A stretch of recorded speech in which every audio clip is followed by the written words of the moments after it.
Mesdames, messieurs, bonjour, bonsoir à tous et qui j'espère que vous allez bien. Après avoir fait mon top film de 2019, si vous ne l'avez pas vu, je vous invite à la voir avant ou après cette vidéo, ça dépend. Ça dépend, hein, si vous voulez la voir maintenant ou non.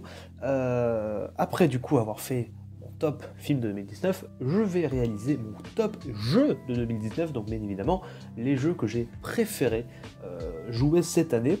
Et on va essayer de faire un top un peu plus court, c'est-à-dire que quand même sur mon top film, j'ai quand même beaucoup parlé parfois pour rien, donc si vous l'avez pas vu encore, je vous invite à au moins mettre la vidéo en x2, comme ça c'est un peu plus court et que parfois je me répète beaucoup. Là on va essayer un petit peu de se structurer, de mieux parler.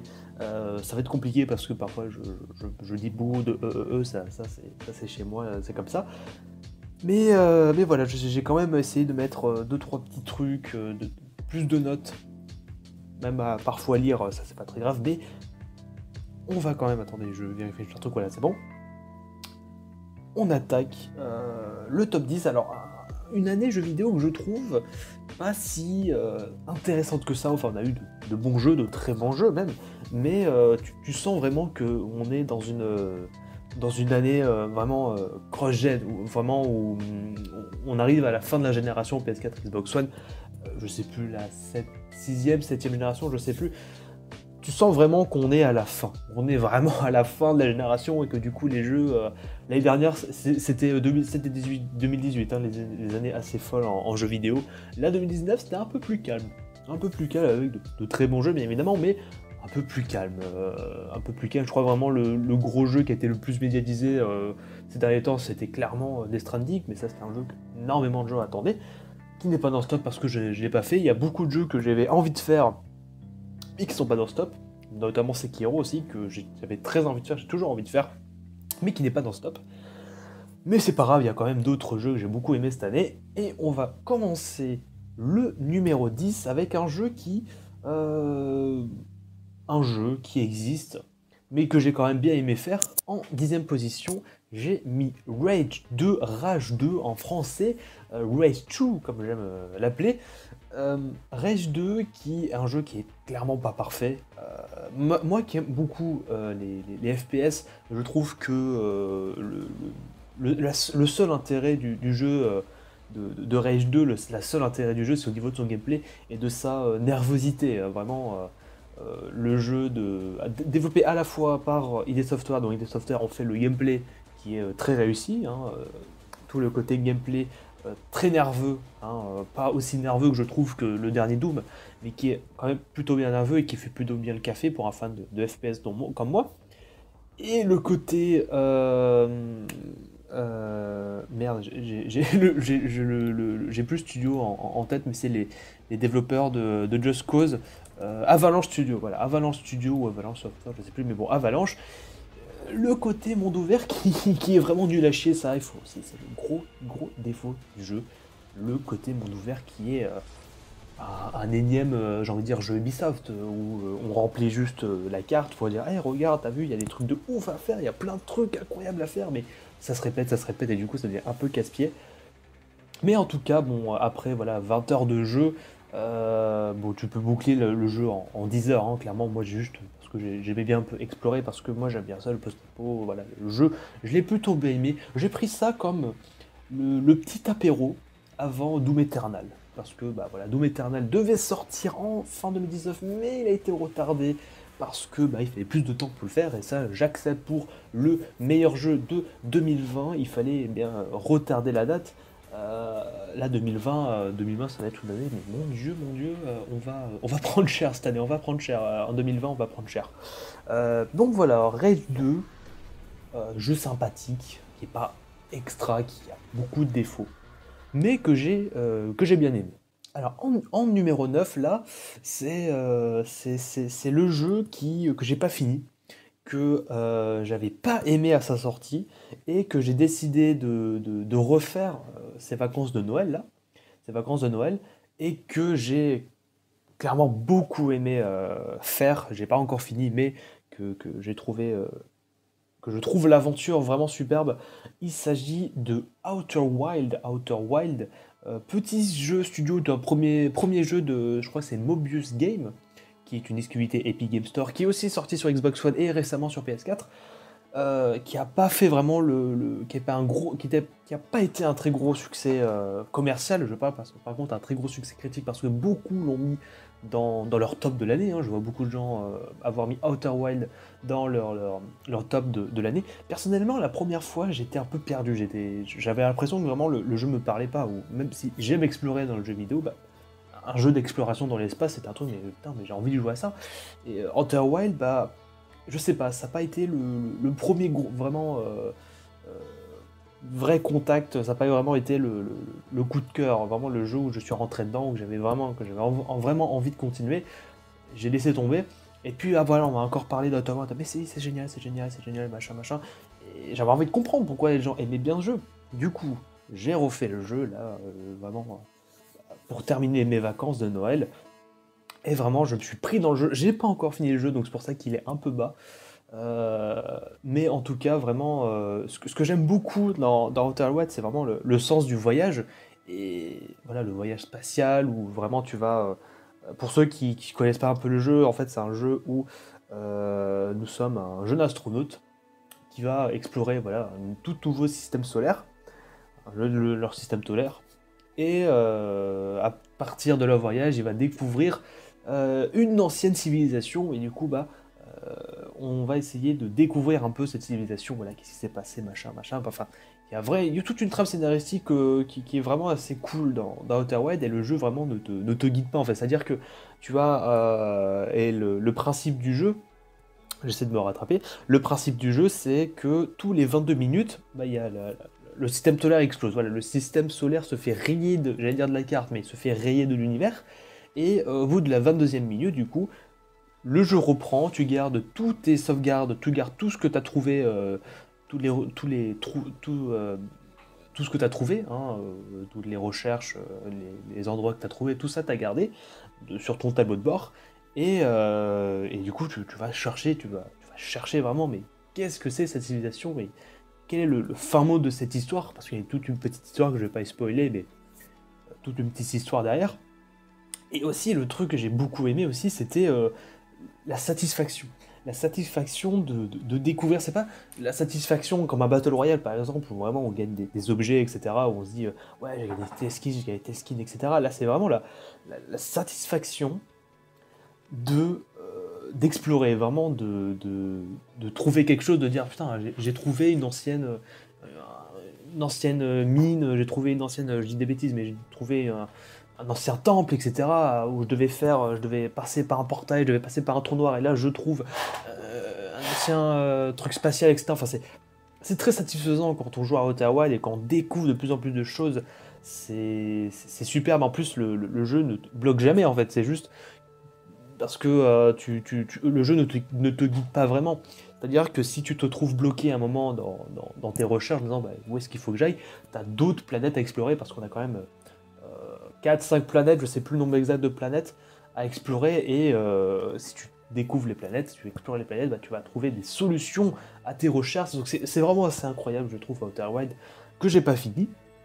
Et un autre jeu aussi que j'ai pas fini, qui est pas dans ce top, mais que j'ai bien aimé faire, enfin que j'ai pas encore fini, c'était Astral Chain que j'ai acheté, que j'ai eu pour Noël, plutôt, parce que c'est un jeu que j'attendais, parce que j'aime beaucoup le travail de Platinum Games, notamment Bayonetta, Vanquish, Nier Automata, enfin ce genre de jeu vraiment incroyable, que je trouve avec pas mal de défauts. Je trouve Astral Chain il n'est pas parfait, mais quand même qui reste très agréable à faire. Mais Outer Wilds, ça a été vraiment je suis très content de finalement pouvoir vraiment aimer ce jeu, alors que j'étais là, mais je comprends pas je comprends pas pourquoi moi j'aime et les autres, pourquoi moi j'aime pas et que les autres aiment. J'étais un peu triste de pas aimer ce jeu en fait. C'était bizarre. Parce que bah, quand tu aimes pas un jeu, t'es là, bon, bah, c'est pas grave, c'est comme ça, c'est la vie. Mais là, j'avais envie d'aimer le jeu, et là, j'ai appris vraiment à aimer le jeu, et ça, c'était vraiment super. Donc c'est pour ça qu'à la fois, il est bas, mais en même temps, j'avais quand même envie de me mettre dans ce top. En plus, il n'y avait pas vraiment de jeu vraiment coup de cœur, vraiment que j'ai énormément aimé cette année. Donc voilà, j'ai décidé de le mettre. 9e position, Outer Wilds, que je vous invite vraiment à faire. Vraiment, si vous avez 20 € à débourser, vraiment Outer Wilds sur l'Epic Game Store, sur Xbox One ou sur... Peut-être il est dans le Game Pass. Peut-être il est dans le Game Pass, je sais pas, ça par contre je sais pas du tout. Mais voilà, vraiment je vous conseille, s'il y a un jeu, peut-être un jeu vraiment de 2019 à faire, un des jeux vraiment de 2019 à faire, il y a vraiment Outer Wilds que je vous invite à faire, clairement. En numéro 8, là, ça a été le jeu, tu penses le concept, et ben ils l'ont fait. Ah, c'est marrant, le mode des Battle Royale, ah, ça serait trop marrant, un Tetris Battle Royale. Et ben ils l'ont fait. Ils ont fait Tetris 99, et c'est super bien. J'étais le premier vraiment à me dire, mais moi j'étais là en mode, attends, mais ils ont fait Tetris Battle Royale. Ils ont fait Tetris Battle Royale à une époque, c'était en début 2009, où vraiment le Battle Royale était à son apogée, alors que là il s'est un peu redescendu au niveau de la popularité. Et Tetris Battle Royale est vraiment super bien, c'est trop bien, je sais pas vraiment quoi dire, mais c'est vraiment trop bien. Ça marche en fait, c'est con, mais ça marche, il y a tout un tas de petites subtilités, de petites nouveautés qui font le côté Battle Royale du jeu. Et vraiment, mais c'est trop bien. Je sais pas comment vraiment justifier le jeu. Ça a été un jeu que j'ai le plus joué cet été avec mon frère et, euh, et mes grandes sœurs. D'ailleurs, c'est mon frère qui m'a piqué la Switch cet été parce qu'il voulait absolument jouer à Tetris 99 et moi aussi je voulais jouer à Tetris parce que le jeu est trop bien en fait. Je sais pas vraiment comment justifier pourquoi c'est une question de sensation Tetris 99. Quand tu joues à Tetris 99, c'est magique. Je trouve ce jeu magique en fait. Et je l'ai mis dans stop, j'ai beaucoup aimé, et ça m'arrive un petit peu, voilà, parfois de refaire des petites parties sur Tetris 99. Vraiment, je trouve ce jeu, mais magique. Il y a quelque chose de magique dans le jeu que j'aime beaucoup. Donc en 8ème position, Tetris 99. En 7ème position, qui est sorti vraiment il n'y a pas si longtemps, il est sorti en décembre, et c'est une série que j'adore, hein, un nouveau jeu d'une série que j'adore. En 7ème position, j'ai mis Darksiders Genesis. Moi qui est fan de la licence Darksiders depuis le 2 à l'époque, pratiquement je pense quand il était sorti, j'avais avoir 13 ans, quelque chose du genre, 12 ans, 13 ans. Quand le jeu est sorti, quand j'ai découvert le jeu, j'étais là, mais waouh, mais c'est trop bien. C'est un peu le jeu où j'ai découvert un peu tous les beat'em up, tout ça. Euh, Après j'ai découvert les Bayonetta, j'ai découvert Nier Automata, enfin, tous les jeux de Platinum Games pratiquement que je trouve. Moi, je suis extrêmement fan des jeux Platinum Games, c'est même du beat'em up en 3D, je suis extrêmement fan. Le, le... Et là, ce Darksiders, parce que le principe un peu des Darksiders, ce qui fait la série Darksiders que je trouve vraiment excellente, c'est que on a à la fois tout l'univers, hein, cet univers entre cette bataille entre le paradis et l'enfer, toute une histoire politique derrière, et toute cette histoire des quatre cavaliers de l'Apocalypse qui sont hyper classe. Et le fait que t'as l'univers, et en même temps, tu joues pas vraiment au même jeu. C'est-à-dire que le premier, c'est un pur Zelda-like. Le deuxième, il y a un côté Zelda avec l'exploration des donjons, mais avec un côté RPG. Le 3 est un pur Soul-like, vraiment un pur, pas gros copie de Dark Souls, mais quand même, il y a Dark Souls. Et pas vraiment le 4, parce qu'il se passe avant, apparemment avant les histoires, oui, avant tout l'histoire de Darksiders, est un hack and slash, enfin, je vais pas vraiment dire hack and slash parce que c'est pas vraiment ça, mais jeu de vue isométrique avec où on peut jouer en coop, on joue, ce qui est justifié en plus parce que on joue soit War, donc qui est guerre avec sa grosse épée, j'ai oublié le nom de son épée, et on joue Strife, Discord en français, qui a deux flingues. Du coup, c'est totalement justifié dans le gameplay, la façon dont est mené le personnage, qui était vraiment la première fois dont on voyait Strife. Oui, on le voyait, c'est pour la première fois qu'on voit Strife. Et ce que j'ai beaucoup aimé, c'est qu'ils ont réussi, ce que j'ai beaucoup aimé, c'est qu'ils ont réussi vraiment à garder cette aura Darksiders. Quand tu joues à Darksiders, tu sais que tu joues à Darksiders. Là, je crois, si j'arrive à sortir avant le 9 septembre, Darksiders 1 et 2 sont gratuits sur l'Epic Game Store, donc si vous les avez pris, bah, tant mieux. J'espère que je vais les sortir juste avant, le 8 au moins ou le 9 j'espère. Mais vraiment, Darksiders, c'est super bien. Et Darksiders Genesis, j'ai beaucoup aimé faire. Par contre, j'ai pas fait le jeu en coop. Ça, c'est un grand regret personnellement, que j'ai pas fait le jeu en coop. Mais même le jeu en solo est très très cool. Il y a une fonction qu'on peut switch, changer de personnage, changer de personnage, donc soit Strife ou soit War, au fur et à mesure du jeu. Une simple touche, pratiquement. Non, voilà, donc j'ai vraiment beaucoup aimé Darksiders Genesis. C'est un très bon jeu que je vous conseille, même à deux, hein, même à deux, je pense qu'il doit être vraiment très bon vu que il était pensé à deux à la base. Non, vraiment, j'ai beaucoup aimé Darksiders Genesis et je le mets à la 7ème. En numéro 6, ça a été le petit. Je sais plus qui avait dit ça, je crois que c'était Julien Chies que j'avais vu sa vidéo des top 10, et j'étais un peu d'accord avec lui, où c'était le petit bonbon, hein, le petit jeu où on se sentait bien, on s'est bien senti cette année. Il y a eu un jeu où voilà, on s'est bien senti, on était là sous la couette à jouer à ce jeu, et je l'ai mis dans ce top. Numéro 6, j'ai mis Link's Awakening, le pseudo-remake, hein, de la version Game Boy, sur Switch bien évidemment. Vraiment, j'ai beaucoup aimé faire ce jeu. J'avais déjà fait la version Game Boy, il y a un an, en fait, j'avais déjà commencé fin 2018, vers septembre, octobre 2018. Puis j'avais un peu lâché le jeu, et quand il a été annoncé en février, je crois, en janvier-février, bah, je me suis remis à jouer à Link's Awakening parce que il faut que je termine ce jeu, parce que j'avais entendu des rumeurs comme quoi vraiment il allait avoir ce Link's Awakening à la base sur 3DS, puis finalement sur Switch parce que la 3DS est morte. J'ai continué Link's Awakening sur Game Boy Color, j'ai fait la version DX, que j'ai beaucoup aimé. Il y avait vraiment toute cette ambiance dans la version Game Boy que je trouve formidable dans ce Link's Awakening. Une ambiance que je trouve qui est pas vraiment la même que par exemple un Wind Waker ou qu'un Ocarina of Time par exemple, qui sont deux jeux que j'aime énormément, Ocarina of Time et Wind Waker. J'aime beaucoup les Zelda en général. Mais celui-là, il y avait un petit aura que je trouve superbe dans Link's Awakening. Et donc, le remake, le pseudo-remake Je dis pseudo-remake parce que je trouve l'expérience n'est pas vraiment la même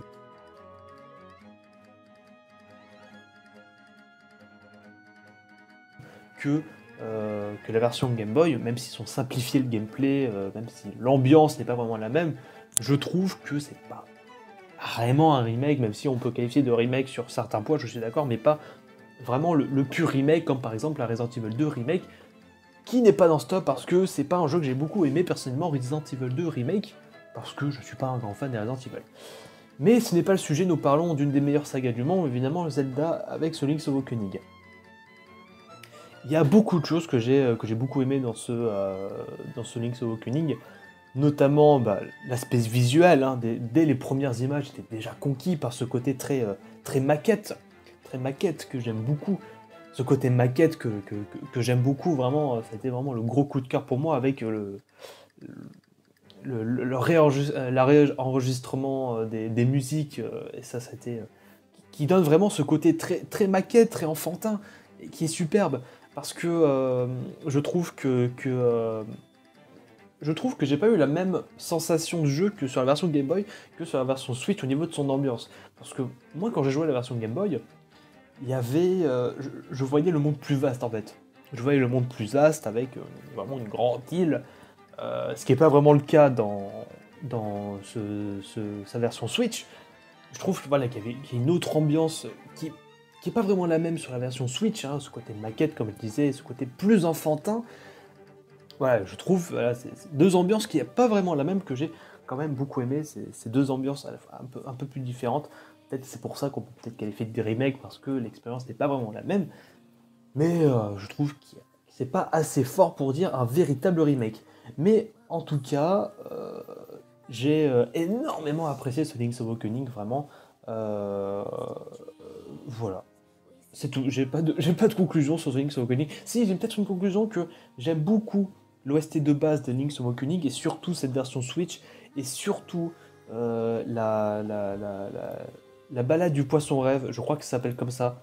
Voilà, la balade la balade du poisson rêve, que même dans la version DX, je l'avais beaucoup aimé. Et cette version-là, que je trouve voilà, qui fait vraiment partie de mes musiques vraiment de Zelda que j'aime énormément, avec par exemple le thème Gerudo dans Ocarina of Time, ou le thème de l'île au dragon, je crois que c'est ça, ouais, dans Wind Waker. Enfin voilà, voilà. Juste envie de dire que j'aime énormément la balade du poisson rêve dans Link's Awakening. Voilà. À la 5e place, on va changer complètement d'ambiance, hein, complètement, voilà, on change complètement d'ambiance par rapport au Link's Awakening. À la 5e place, j'ai mis Metro Exodus. Là, pareil, on parle des séries de jeux que j'aime beaucoup, et j'aime beaucoup les Metro parce que ils ont une façon de raconter l'histoire que j'aime beaucoup, qu'on appelle, alors je sais pas si c'est le terme exact, mais j'ai entendu ça quelque part, mais peut-être ça s'appelait pas comme ça, qu'on appelle la narration environnementale. C'est-à-dire que le jeu te raconte une histoire, pas seulement à travers les dialogues. Le meilleur exemple qui me vient en tête, c'est Half-Life 2, Half-Life 1, mais surtout Half-Life 2, qui vraiment te raconte l'histoire à travers une histoire au tout début, il t'explique un peu le contexte, etc. etc. Et il te balance comme ça. C'est-à-dire qu'il te raconte, voilà, il te raconte toute l'histoire toute derrière, et quand tu joues, t'as des choses qui ne sont pas expliquées dans le scénario, au niveau des dialogues, je parle, et qui sont justifiées par rapport vraiment à toute l'ambiance, tous les décors où tu te trouves dans ce métro, et surtout dans Metro Exodus, qui, contrairement aux deux métros qui étaient très linéaires, ce Metro Exodus est est beaucoup plus ouvert, pas un immense grand ouvert comme un jeu Ubisoft ou un The Witcher. Enfin, c'est plus du côté The Witcher plutôt, parce que The Witcher c'est surtout des mondes, pas un grand univers, pas un énorme monde à explorer d'un seul coup, mais plutôt des zones plus petites. C'est vraiment le cas dans Metro Exodus. Et surtout, j'aime de base aussi le post-apo. J'aime beaucoup le post-apo en général, style Mad Max. Et là, on a vu avec Rage 2, ou même par exemple, on peut continuer dans le jeu vidéo, notamment Borderlands 2. Par exemple, ce genre d'univers, j'aime beaucoup. Mais aussi ce genre d'univers que je vulgarise en disant le post-apo qui vient plutôt de l'Europe de l'Est, en Ukraine, en Russie, tout ça. Il y a aussi une série de jeux que j'aime beaucoup, c'est les Stalker. Et si je vous invite vraiment, si vous n'avez pas peur un peu des FPS qui ont un peu vieilli, Stalker, vraiment, c'est une ambiance assez incroyable. Qui est pareil, du post-apo développé par des Ukrainiens ou des Russes, ça je sais plus, qui développent un 2, je crois qu'ils sont Ukrainiens. Je sais plus, j'ai pas envie de dire de bêtises.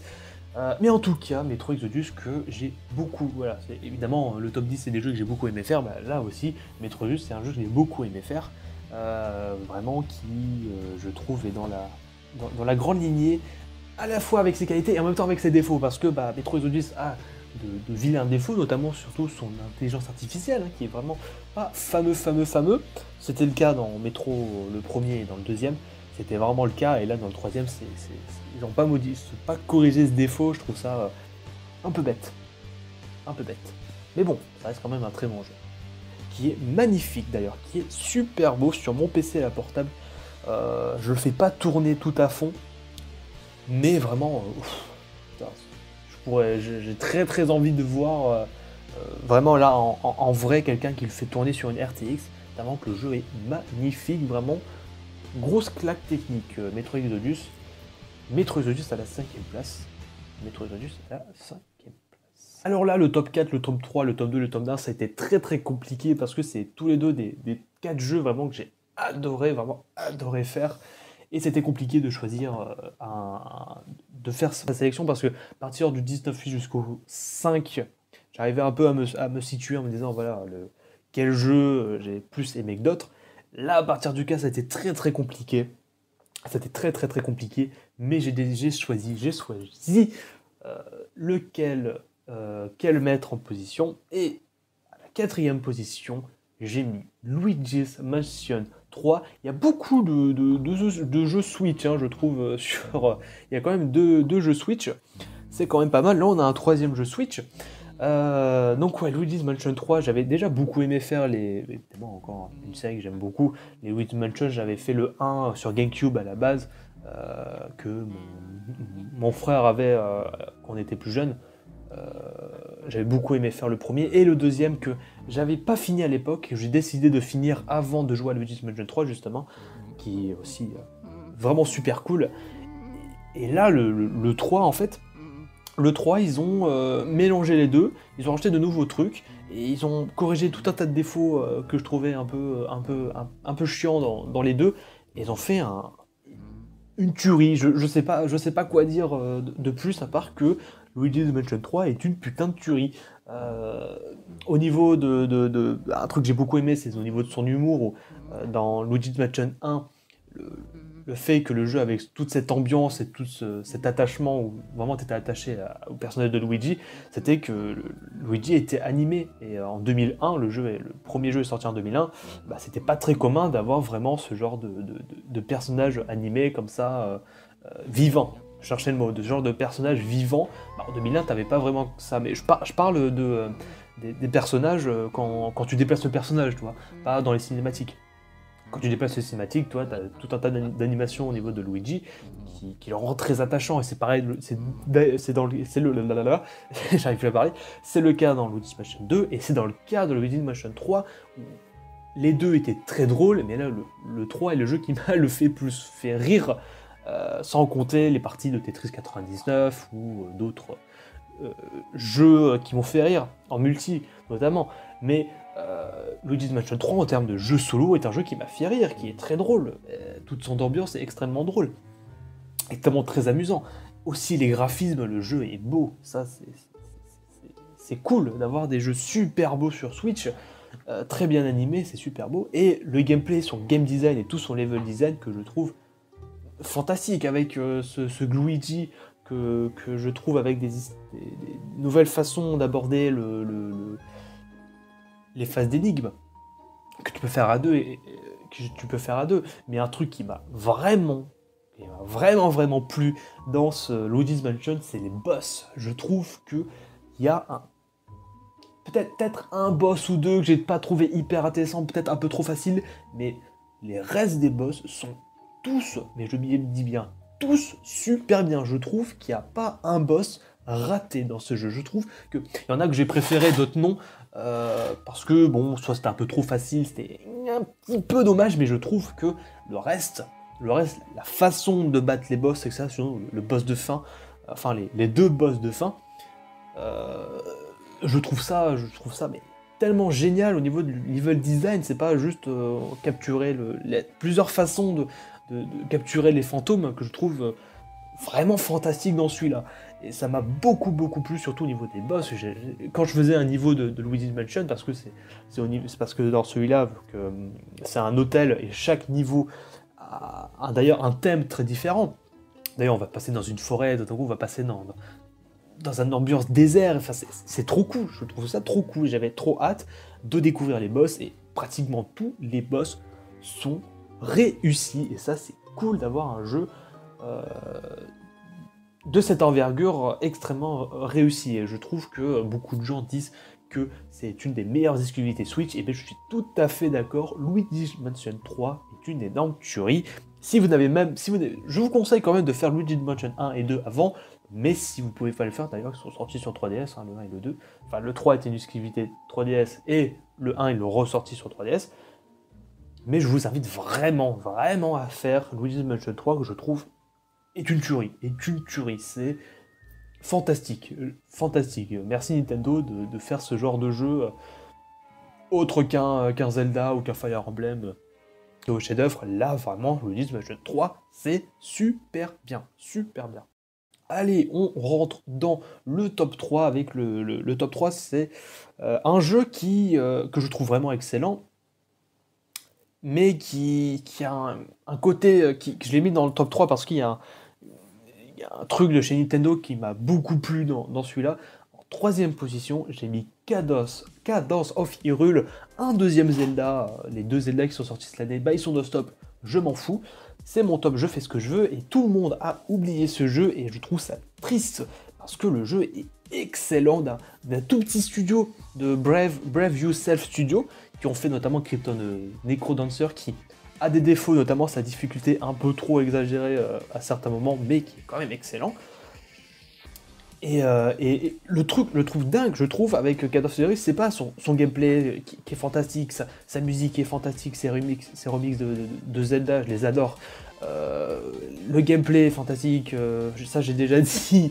Enfin, les nouveautés par rapport à Cadence of Hyrule, il y a tellement de choses super cool dans ce jeu de base, qui est vraiment un super jeu. Mais le truc que j'ai adoré vraiment dans Cadence of Hyrule, ça a été que c'est un petit studio, qui avait demandé, je sais pas si c'est eux qui sont allés demander à Nintendo, si Nintendo qui leur dit hey, vous voulez faire un jeu sur notre licence, tu peux te dire un gros studio, ok les mecs, vous pouvez faire, vous pouvez nous aider pour faire le prochain Zelda, voilà, un prochain Mario, etc.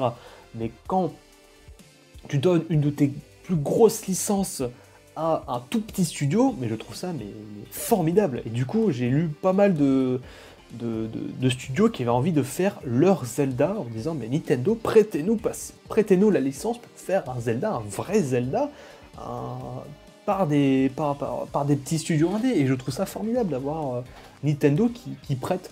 Ça aurait pu être un tout petit, une de leurs toutes petites licences que tout le monde s'en fout, genre j'allais dire F0, mais F0, est-ce que ça va exister? J'espère, croisons les doigts. Ou vraiment un Star Fox, un Kirby, un autre jeu, j'en ai pas en tête, mais des jeux un peu moins connus, un peu moins mis en valeur. Et là, ils ont donné leur plus gros, l'une des plus grosses licences à un tout petit studio, et ils ont fait un truc superbe. Et c'est pour ça que je l'ai mis dans la 3ème position. Voilà, le top 4 et le top 3, c'est un peu ex-aequo. Mais vraiment, là, je vous invite vraiment à faire Cadence of Hyrule, qui est un jeu qui est pas très long, qui est un vrai Zelda en plus, hein, c'est pas juste une simple vieux Zelda pourri à skinner avec de la bonne musique. Donc vraiment, il y a un vrai gameplay, il y a vraiment un vrai côté Zelda avec des boss, avec des donjons, tout ça. Vraiment, je trouve ce jeu super bien et je l'ai mis à la 3ème position parce que merci Nintendo de faire confiance à des studios indés pour faire de super jeux avec votre licence. Je trouve ça formidable. On passe à la 2ème position et je m'en rends compte, je suis déjà à 35 minutes de vidéo, donc je vous invite à faire le x2 ou un peu moins, comme vous voulez, parce que des fois je raconte. Je parle beaucoup quand je parle jeux vidéo et quand je parle cinéma, je parle beaucoup. Numéro 2, un jeu qui, pareil, est sorti comme ça. Le jeu est dit bonjour les gars, on sort un jeu gratuit maintenant, vous pouvez le télécharger maintenant. Et c'est un des jeux multijoueurs que j'ai le plus kiffé depuis ces dernières années, c'est Apex Legends.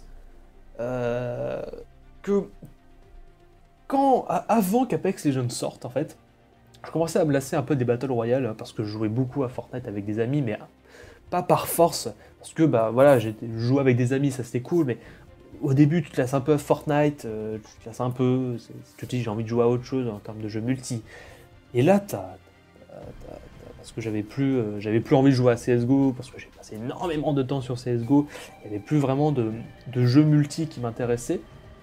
Là, t'as Respawn, qui ont fait Titanfall 2, qui est une tuerie monumentale. Vraiment, je vous invite à faire Titanfall 2. Bref, t'as Respawn, qui sortent là un jeu gratuit. Electronic Arts ont dit oh, un jeu Battle Royale, allez-y, ça va vous faire du fric. Et ça vous a fait du fric, les mecs. Apex Legends, ça a été une grosse réussite critique et en même temps commerciale. Bon, le jeu, sa communauté, hein, c'est comme Fortnite maintenant, il a sa communauté. Et Respawn et Electronic Arts continuent à gagner pas mal d'argent sur ce jeu. Et le jeu sort comme ça, ils sortent Apex, et je trouve ce jeu excellent. Le FPS, c'est un de mes genres de prédilection,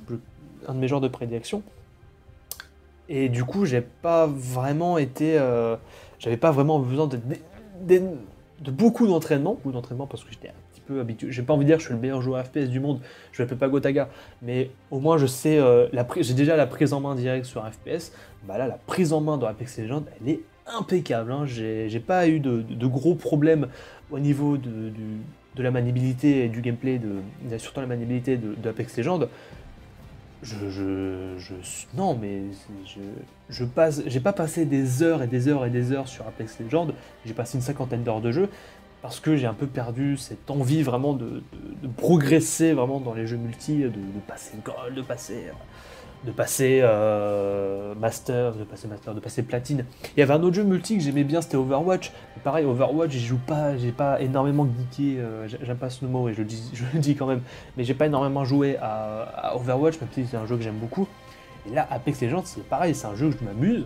Je rage parce que certaines situations, déjà, tu rages. Mais je m'amuse beaucoup sur Apex Legends, que ce soit juste en solo. Je fais pas de grade, je fais pas de classé sur Apex Legends parce que c'est un truc qui m'intéresse plus. Mais il y a cette nervosité que j'aime beaucoup, surtout aussi dans Titanfall 2 et dans Apex Legends aussi, qui est pas vraiment la même que dans Fortnite avec son système de construit notamment. Mais il y a une nervosité qui me plaît vraiment dans Apex Legends. Il y a quelque chose qui me plaît de ouf dans son, euh, dans son gameplay, dans son game design. Je trouve ce jeu vraiment excellent pour un jeu gratuit. Pour un jeu gratuit. Moi, quand j'avais 12, 13 ans, 14 ans, machin, enfin, des jeux gratuits, il n'y en avait pas des masses, hein. On avait l'espèce de défiance. Jeux gratuits, multi, on avait soit des MMO, et moi j'aimais pas ça les MMO. Putain, j'aurais adoré, je suis content d'avoir voilà, des jeux multi dignes d'un triple A, tu vois, je trouve ça superbe, je trouve ça superbe. Mais par contre, il y a un truc que j'ai pas aimé dans Apex Legends, le seul truc que j'ai pas aimé dans Apex Legends, c'est son pass de combat qui est pas mauvais. Qui est pas mauvais, sauf que ça m'est pas adressé, parce que le pass de combat, c'est vraiment, je ne déconne pas, il faut y jouer 24 heures sur 24 pour arriver jusqu'au palais 100. C'est pas une blague. Il faut vraiment jouer toute la journée. Il faut que tu joues qu'à ça. T'as acheté le pass de combat, tu joues qu'à ça si tu veux vraiment arriver au palier 100. J'ai acheté une fois le pass de combat, je l'ai plus jamais acheté. C'est pas comme dans Fortnite où tu peux gagner des paliers facilement avec vas-y, on va à telle ville, ensuite telle ville, machin, à récupérer les cadeaux dissimulés un peu partout sur la map pour gagner des points gratuits. Donc là, c'est vraiment par exemple faire 10 000 de dégâts avec telle arme, gagner 3 parties avec tel perso, tel perso, tel perso, aller dans telle... Enfin, il y a aussi la quête d'aller dans telle ville, fouiller tel coffre, gagner... Enfin, vraiment, et se vanter là-dessus, et c'est normal. C'est une façon différente de proposer le Battle Pass, mais ça m'est pas adressé. Et même les skins, je trouve qu'ils sont pas. Si, il y a des skins quand même super stylés dans Apex Legends, mais j'ai pas vraiment de skin coup de cœur, sauf à un moment j'ai fait mon Yankee, j'ai acheté les espèces de. Vous savez, les boîtes, les versions boîtes d'Apex Legends qu'on a vu, j'ai acheté ça avec Lifeline, qui est une de mes mains, je sais pas, j'aime bien ce personnage, j'aime bien la jouer, la petite healeuse, ça j'aime bien. Donc ouais, vraiment Apex Legends c'est un jeu que j'adore et que je reviens assez régulièrement, que je joue pas énormément, tu vois, parce que des fois il y a des jours où tu fais 10 games et les 10 games, tu perds dès que t'atterris sur la map, donc tu te dis c'est pas mon jour, et des fois il y a des jours, je joue 5-6 games et je fais un top 1, au moins minimum un top 1, et je suis très content. C'est ma façon de jouer à Apex Legends, il y en a qui jouent des heures et des heures, et tant mieux pour eux. Mais moi, j'ai pas besoin d'énormément jouer toujours à Apex Legends parce que j'ai peur vraiment de me lasser de ce jeu que je trouve fantastique. Euh, voilà, je joue peu à Apex Legends. J'ai joué en tout une cinquantaine d'heures de jeu, mais chaque fois que je reviens sur Apex Legends, je prends toujours un immense plaisir d'y retourner et de rotéter certains persos en me disant il y en a un qui est un peu plus qui utilise un grappin, t'en as un qui est un peu plus tank, t'en as un qui peut se multiplier, on dirait Naruto, t'en as un qui peut envoyer du poison, etc. T'en as un, voilà. Vraiment, même le concept d'Apex Legends est bien réussi, où tu es uniquement à 3, où t'as pas besoin d'utiliser uniquement le micro pour communiquer, t'as tout un moyen de communication qui est superbe. Et même le teammate, je trouve le teammate Et ça, c'est un truc rare. Et ça, c'est un truc que je trouve que j'ai jamais ressenti dans les autres jeux. Sans le micro, il y a un meilleur teammate que dans tous les autres jeux multi que j'ai vu, même dans CSGO, même dans Overwatch. Chaque fois, on se fait engueuler en mode ouais, what the fuck are you doing? Go plant B, ou what the fuck, what do you play, Reinhardt? Bah là, enfin, si, il y a eu quelques cas où c'était ah, you're stupid, tu joues comme de la merde, etc. Mais j'ai jamais eu de gros problèmes, j'ai jamais eu un problème, une engueulade sur Apex Legends, et ça, je trouve ça cool d'avoir une bonne communauté sur Apex Legends. Je sais pas si, peut-être, évidemment, il doit y avoir des joueurs cancer, mais j'en connais pas, et bah, j'ai de très bonnes expériences sur Apex Legends au niveau du teammate. Hein, même des fois, les gens, même si on perdait, bah, ils me réinvitaient. Et ça m'est jamais arrivé en mode ok, tu me ravites, bah allez, pourquoi pas. Hein. Bah, après, bon, je me casse parce que on fait que de perdre, mais c'est pas grave. L'important, c'était de jouer avec toi. Avec toi, personne que je ne connais pas. Voilà, je vais arrêter de parler d'Apex Legends, mais vraiment, Apex Legends, ça a été le jeu que j'aurais pu mettre en top 1, mais j'ai décidé de mettre un autre jeu en top 1. En top 1, lol, c'est marrant parce que c'est un Battle Royale, c'est pour ça que c'est marrant. Ah, c'est marrant. Putain, la blague de merde. Bref, Apex Legends, c'est un jeu que j'ai adoré, c'est un jeu que j'ai adoré, que j'adore, hein, que je continue à y jouer assez régulièrement. Numéro 2, Apex Legends. Quel est le jeu en première position? Mais quel est le jeu en première position? J'ai complètement raté l'envie de raccourcir, hein, mon top. On est à 44 minutes. Enfin, personnellement, je sais pas si on est vraiment à 44 minutes. Mais bon, en première position, et là c'était compliqué vraiment de faire le top 2, le numéro 1, le numéro 2. J'aurais pu mettre Apex Legends, et j'aurais pu mettre ce jeu en top 2, mais je l'ai mis en première position, parce qu'il m'a fait vraiment réfléchir. C'était vraiment le seul jeu qui m'a fait, enfin, le seul jeu de 2019 qui m'a fait vraiment réfléchir sur mes goûts, sur ma façon de jouer, sur les goûts que j'ai au niveau de ma façon de jouer et des styles de jeu, tellement que le jeu vidéo est devenu quelque chose de très vaste, destiné à énormément, qui a plusieurs styles, plusieurs façons de jouer qui, euh, qui plaira à au moins une personne sur cette terre. En numéro 1, j'ai mis A Plague Tale Innocence. Déjà parce que c'est français, et ça, on applaudit les excellents jeux français, ça existe, et on est toujours très fiers.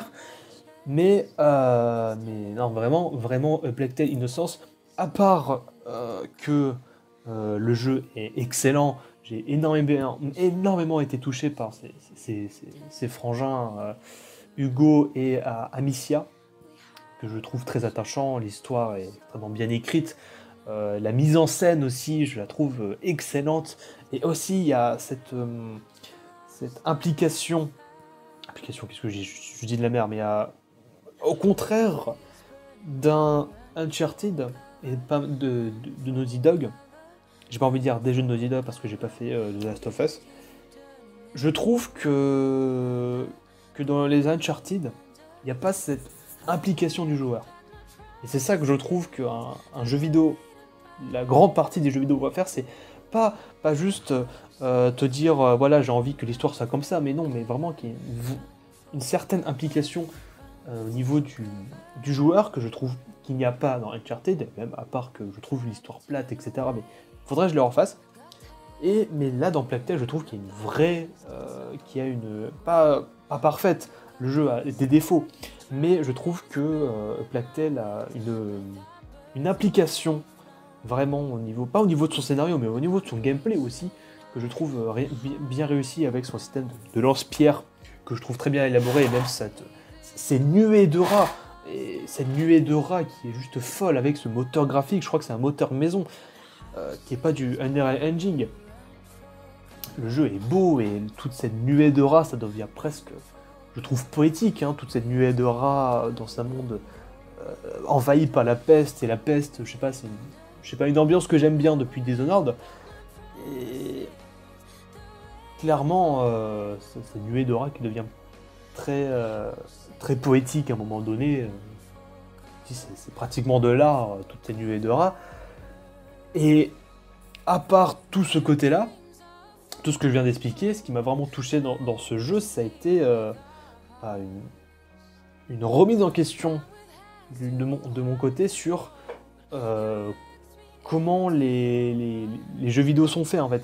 C'est-à-dire que moi j'étais souvent un mec qui pense gameplay au lieu d'histoire, où je me dis voilà, le jeu vidéo c'est son gameplay, c'est son game design, c'est la façon de faire vraiment impliquer aux joueurs au niveau de la manette, tu vois, à partir de la manette ou du clavier. Bah dans Plague Tale, je disais qu'il y a une certaine application... putain, j'arrive plus à dire, j'arrive plus à parler. Que vraiment le joueur est impliqué dans l'histoire, pas seulement au niveau de son histoire, mais au niveau de son gameplay aussi. Et c'est pour ça que justement je disais que je veux refaire les Uncharted, parce que Uncharted 1, Uncharted 2, j'ai pas fini le 3, j'ai pas fait le 4 ni les autres, et même à l'époque, le 1 et le 2, ça m'avait fait chier parce que mais je trouvais que je regardais un film en fait. Je trouvais que je regardais un film. Et maintenant, on est dans une période du jeu vidéo qui est tellement vaste, qui plaît à énormément de personnes. T'en as qui, comme moi, qui adorent du gros gameplay, genre FPS, tout ça. T'en as qui adorent surtout qu'on leur raconte une belle histoire. Donc c'est pour ça les jeux Telltale ont réussi. C'est pour ça qu'au niveau succès critique, mais pas vraiment commercial, parce que à un moment on se dit hey, foutez un peu de notre gueule. C'est pour ça que ça a fermé, enfin que ça a rouvert. Ça a à moitié rouvert parce que ça a été racheté par une autre entreprise qui a voulu sauver le studio. Aussi des jeux français en plus encore, comme Life is Strange. Vraiment, on a le jeu vidéo qui touche de plus en plus de gens. T'as aussi des gens qui préfèrent jouer comme sur les jeux VR et les jeux Wii avant. Qui préfèrent jouer à un Mario Tennis en faisant les vrais mouvements avec son Joy-Con plutôt que jouer au bouton. Enfin voilà. Plague Tale, quand j'ai joué, je me suis dit ok d'accord, le jeu vidéo a évolué. Et c'est ça que je me suis dit dans le Plague Tale, c'est ah ouais, le jeu vidéo a évolué, le jeu vidéo continuera d'évoluer bien évidemment. C'est pas une question c'est une question que je me suis posée. Mais c'est pas une question que je me suis posée énormément. Je me suis dit oui, le jeu vidéo est en train d'évoluer, bien évidemment, mais je ne me suis pas vraiment posé la question, mais remise en question. Et c'est pour ça que j'ai mis Plague Tale Innocence en première position, parce que il y a eu d'autres jeux où je me suis remis en question sur mes goûts personnels, et Plague Tale en fait partie, et j'applaudis vraiment Asobo Studio bordelais qui a fait le jeu, et d'ailleurs Asobo qui est un studio qui est un peu venu de nulle part. Hein. Ils ont fait des jeux à licence, notamment des jeux Disney, notamment un jeu Wall-E par exemple. Et tout d'un coup, ils se sont dit, écoutez, on va faire notre jeu, on va faire notre histoire, on va créer nos personnages, on va faire notre jeu. Pas vraiment un dé parce que le jeu a été distribué par Focus Home Interactive, une boîte française encore. Oui, c'est français, Focus Home. Et le jeu a reçu un énorme succès, je crois que si je dis pas de bêtises, il a reçu pas mal de prix, notamment là au Game Award, meilleur scénario, si je dis pas de bêtises, ou meilleur jeu narratif, quelque chose comme ça. Et non, voilà, bravo à Sobo, bravo pour votre jeu, que je trouve formidable. Voilà, c'est le mot de la fin. Merci. Combien de temps? 51 minutes, et bien j'ai pas du tout tenu, j'ai pas du tout tenu ma parole pour dire on va raccourcir un peu le format. Donc voilà, c'était le top jeu de 2019. J'hésite si je fais le top de la décennie jeu uniquement parce que film, je trouve que j'ai un peu les mêmes goûts que tout le monde en termes de meilleurs films de cette décennie. Là, je le fais sur un thread Twitter pour dire voilà, tel film j'ai adoré cette décennie ou tel jeu j'ai adoré cette décennie.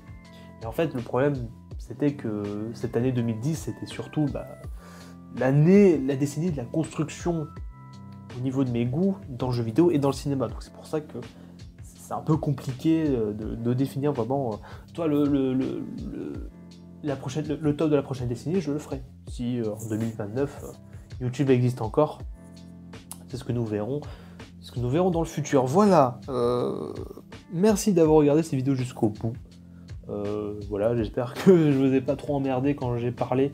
Je pense que vous avez mis surtout le x2 pour aller plus vite et je peux vous comprendre. Je peux bien évidemment vous comprendre. Merci d'avoir regardé, abonnez-vous, vous connaissez la chanson et on se retrouve pour une nouvelle vidéo.